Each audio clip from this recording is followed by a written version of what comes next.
we'll be talking about George Washington in the American Revolution. To start, some background introduction. Who was George Washington?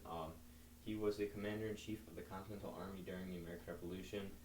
As we all know, the American Revolution was the war between the British and their colonies for fighting for American independence. He was the leader of the army that fought back against them. His strategy and leadership is what led to them winning. They had many challenges. They had an inferior army, less experienced, and they still pulled through and won thanks to him. He's one of the most important figures in American history and ended up becoming the first president of the United States. Very important. So leading up to this, his military background. So before the Revolution, Washington gained some experience from the French and Indian War, leading that, fighting that. He had some military experience. From that, they appointed him, the Second Continental Congress appointed him as the head of the Continental Army. After he was appointed, he organized a better, well-structured military using his strategies and leadership.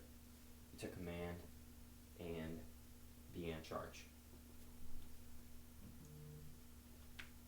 Some of his key battles that he had while he was leading were the Siege of Boston. This was one of the first battles that he did. He forced the British out of Boston in 1776. Early start to the war, and one of the first ever battles. Another one was the Battle of Trenton. It was his famous crossing of the Delaware River, where he crossed overnight, unexpected attack, very smart of him. Battle of Long Island. Now, I wanted to include the Battle of Long Island, even though it was a loss, because it goes against his strategies. So, as we're going to get into Washington's strategies, he actually lost his battle. It was one of the biggest of the war, and it shows how his strategy was built so that he avoided these large-scale battles. And when he went into a large-scale battle, he ended up losing. Something smart he did in this battle, though, is he made a retreat across overnight. He made a retreat from the battle, and it could have been a much larger loss, even though they lost. Battle of Yorktown was the final battle of the American Revolution. He had help from the French. They surrounded the British and made them surrender. Final battle, they ended up winning the war on that one. So what was his strategy? How did he lead? His strategy, he was outnumbered, so he couldn't go into these large-scale battles. You know, you're being outnumbered. You can't just go and fight if you don't have the same numbers. So he used guerrilla tactics by avoiding these battles, going in small bursts. Another thing he did was form alliances, like he did with the French. This gave them more power, more men, more soldiers to fight, helped them. Just two things that he did that really helped. Like I said, Battle of Long Island. You see what happens when you go into a big war. He ended up losing that. Other ones like Trenton and Yorktown were used smaller attacks, and then the French to help him in Yorktown. You can see how that helps him here. Now his leadership, this is one of the main things that people still inspire to use today, is his leadership. He was really resilient. He never gave up. He always pushed through. He's a visionary leader, looking to see the vision in the end, thinking of that. He never fought for himself. He could have easily won this war and went out and became a dictator, but he didn't. He stayed, he did it all for the people, and that's why people loved him. He wasn't selfish at all. Just a great leader, powerful, inspiring, motivational. So what was his legacy and impact? Well, now it's simple. The United States wouldn't exist without him, because this war that he won, it was the chance of the colonies winning was so low, and yet he still was able to pull through.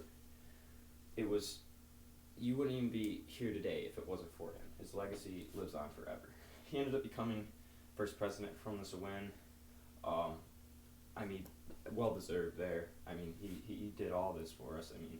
Today, he's still seen as a symbol of American democracy. Everybody knows George Washington, and he's George Washington. He's one of the greatest, most important figures in history.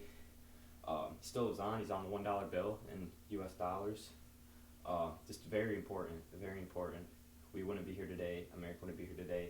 Nobody else could have led this war like he did, and his strategies, everything, was just great.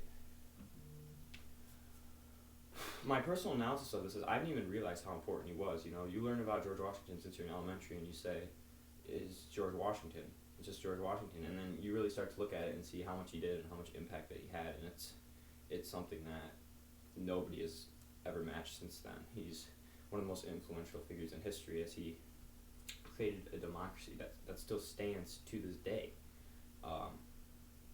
He won the war, a war that has such little chance of winning, created a democracy that still stands today, one of the most powerful countries in the world.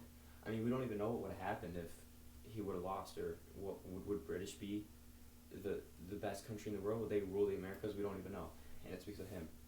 Very influential, just more influential than I thought, and it really opened my eyes to what he really did. Significance today, I mean, everybody knows him. He's one of the most famous figures ever. He's taught in schools everywhere, and you wouldn't be living the life you were today if he didn't exist. George Washington, he created America. You live in America. It wouldn't be. You probably wouldn't even exist. There wouldn't have been, the migration over to America if it wasn't for him. Hundreds of millions of people living in America because of him. Extreme significance. We wouldn't be doing this. I wouldn't be presenting this today if it wasn't for him. Very important, very significant, really opened my eyes up to him. That's going to be all. Thank you for listening. That was George Washington and the American Revolution.